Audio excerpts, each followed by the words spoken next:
their affinity for YouTube, but just because that was the easiest place to upload a video. And I went to bed. The next morning, I logged on, and I saw that my Rubik's Cube tutorial had 35,000 views. My first thought was, geez, Brent must be having a lot of trouble. No, seriously. My Rubik's Cube tutorial was in the process of going viral, and it did. It went viral. Today it has somewhere close to like 15 million views. I don't even check it. I don't know.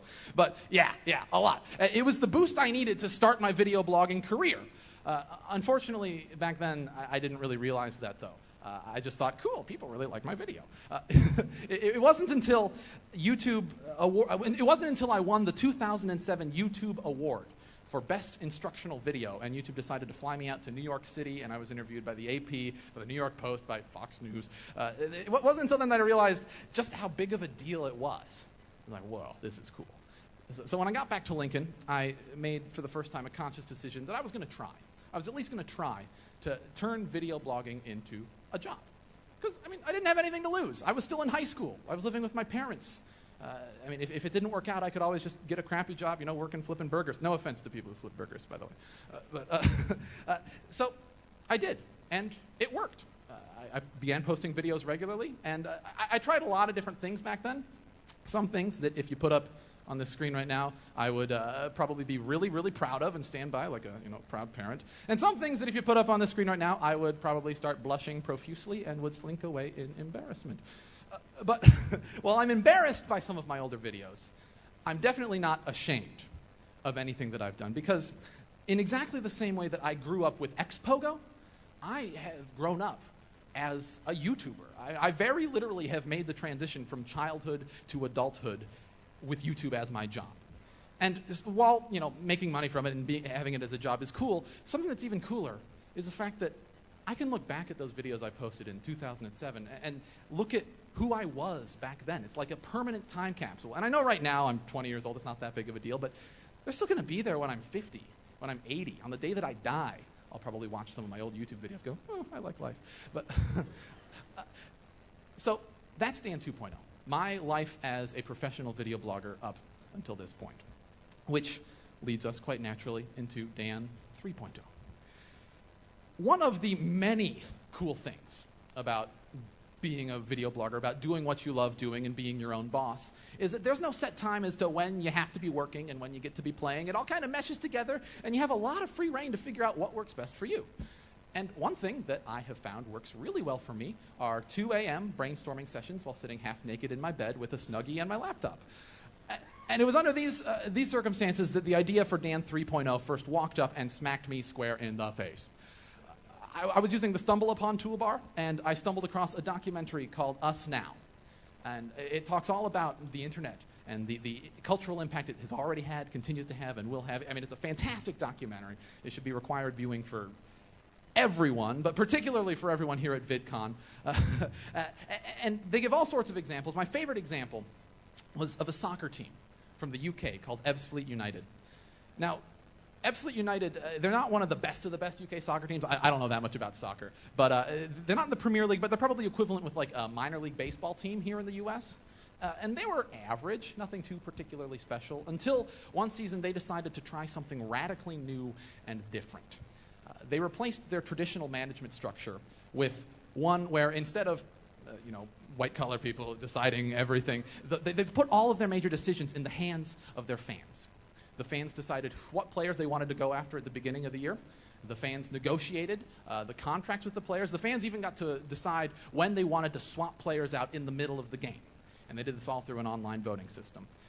And over the course of that season, they went from being average to being, whoa, really freaking good. They were beating teams who were literally way out of their league, and they even advanced to a tournament they had never been to before in their club's entire history. So I'm watching this documentary, along with all of the other examples, and I'm thinking, man, that is so cool. It's an organizational model that it just makes so much sense, and yet it had never been laid out in front of me in such straightforward terms. But it also got me thinking, why don't we see this in more contexts? What would happen if an NFL team decided to put control of its decisions in the hands of their fans? What would happen if a company like Microsoft decided to put control of their decisions in the hands of PC users? What would happen if the United States Congress decided to put all of their decisions directly in the hands of the American people? And what would happen? What would happen if a video blogger decided to put complete control of his life in the hands of his viewers?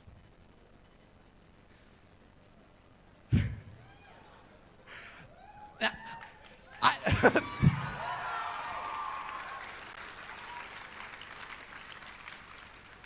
So with that said, my secret project is I'm starting a Justin Bieber cover band. No, no. I don't have an answer to those first three questions, but I do have an answer to that last question. And that answer is, I have no freaking idea, but we're going to find out. Starting on August 2nd, for 1 year, I am very literally putting complete control of my life in your hands. And in order to make this project a reality, Dan 3.0, which I consider to be just as much a social experiment as it is a project, I've teamed up with a truly visionary company in this new media landscape, Revision 3. Yeah! And we're working with them right now to design what we refer to as the decision engine, the website that's going to allow you guys to collectively decide what it is that I should be doing on a daily, weekly, and monthly basis. And the way that the decision engine is going to work is pretty simple. There are going to be 4 different dig-style hierarchies where users can submit ideas as to what they think I should do, and other users can vote those ideas either up or down based on whether they like them or dislike them. And the best ideas will naturally rise to the top. The worst ideas will fall to the bottom and fade into obscurity.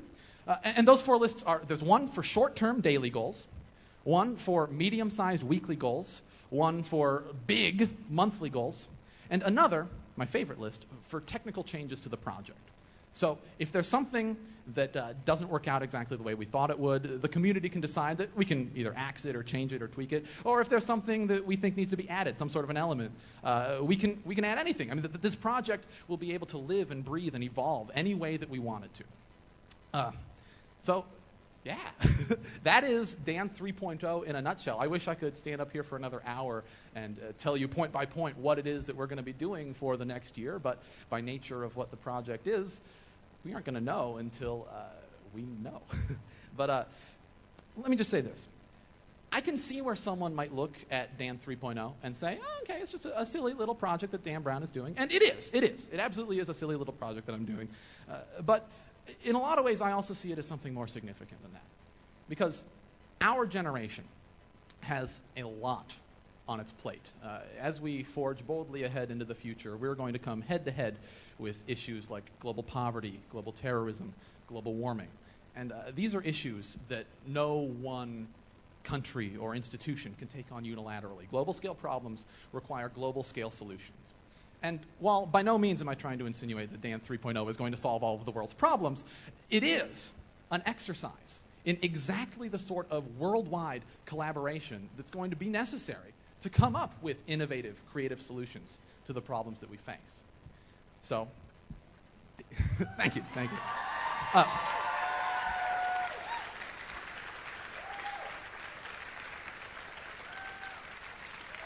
So Dan 3.0 is a project that, by design, is limited only by the imagination of the community behind it. And we are a pretty imaginative bunch, I think. And so I have no idea where this is going to be going, but the one thing that I do know is that we're going. And I hope you'll go with me. Thanks.